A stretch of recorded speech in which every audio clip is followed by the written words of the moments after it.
Hello, আসসালামু আলাইকুম guys. দেখেন, এটা হলো সৌদি আরবের মোদাক্কা বলে, আর বাংলাদেশে কি বলে সঠিক জানি না। এখানে আপনার যে বাগান আছে, গার্ডেনের পানির টাইমারটা আমি ঠিক করব। দেখেন কিভাবে পুরানো টাইমার কিভাবে আমি ঠিক করি। দেখেন এটাকে কিভাবে ঠিক করবো দেখেন। আর টাইমার মিলিয়ে দিবে, টাইম মিলিয়ে দিবে, বুঝছেন। আর আমার ভিডিওটা ভালো লাগলে সাবস্ক্রাইব করবেন। নিত্য নতুন ভিডিও আমি দিই সব সময়, ভিডিওটি দেখবেন। যদি ভালো লাগে চাই দেখবেন, আর ভালো না লাগলে দেখেন না। দেখেন এটা টাইমারের অবস্থা খুবই খারাপ, তারপরও আমি এটা ঠিক করব। এমনি যেই কাটা আর অফ অনের সিস্টেমটা এখনও ভালো আছে। দেখেন এটার কি অবস্থা, দেখছেন টাইমারের কি অবস্থা হয়ে রয়েছে, একদম খারাপ হয়ে রয়েছে। তখন আমি এটা ঠিক করে দিতেছি, বুঝছেন। কাজ একদম সহজ, যদি বোঝেন তাইলে অনেক টাকা আছে, এইসব কাজে অনেক টাকা আছে। সবাই আবার এইসব কাজ বোঝে না, তার কারণে এইসব কাজ যারা বোঝে তাদের অনেক টাকা এবং কি সম্মানটাও বেশি, বুঝছেন। আমি এক কোম্পানিতে কাজ করি, কোম্পানির থেকে এটা আসছে, তার কারণে আমি করতেছি, বুঝছেন।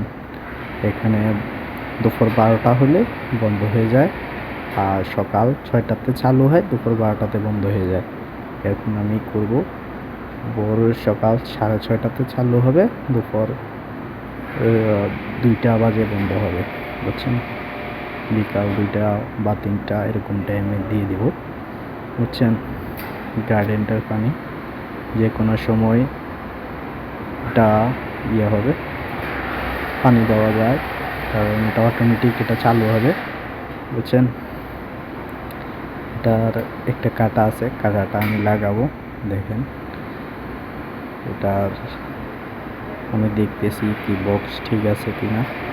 যদি বক্স ঠিক থাকে তাইলে আমি বক্স আর চেঞ্জ করব না, বাস কোনো কিছু চেঞ্জ করব না। দেখলাম বক্স ঠিক আছে, বুঝছেন।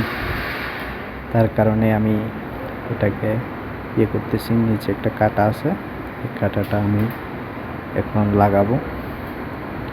দেখেন আমি এটা লাল কাটা, এটা লাগাইতেছি। লাগানোর পরে আমার এখানে কাজ শেষ, আর এখানে টাইমটা আমি ঠিক করে দেব, বুঝছেন।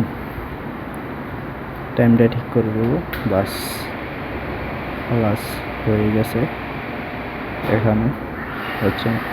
কাজ একদম সোজা, যদি আপনি বুঝতে পারেন তাইলে কাজ করা যায়, না বুঝলে অনেক কঠিন। আর আমার যদি ফেসবুকে দেখেন লাইক কমেন্ট করেন, আর যদি আমার ইউটিউবে দেখেন তাহলে সাবস্ক্রাইব করে যাইন, আপনাদের কাছে অনুরোধ। দেখেন এখন চলতেছে এটা, বুঝছেন। দেখেন এটা পুরা 2টা মোটর এটা কন্ট্রোল করে। দেখুন আমি বন্ধ করে যাইতেছি। তো আশা করি সবাই ভালো থাকবেন, সুস্থ থাকবেন, আর এইসব কাজ করলে সবসময় সতর্কভাবে কাজ করিয়েন, তাহলে আপনাদের জন্য ভালো হবে। আর সেফলি কাজ করিয়েন, যেটা জানবেন সেটা কাজ করবেন, আর না জানলে কাজ করার দরকার নাই।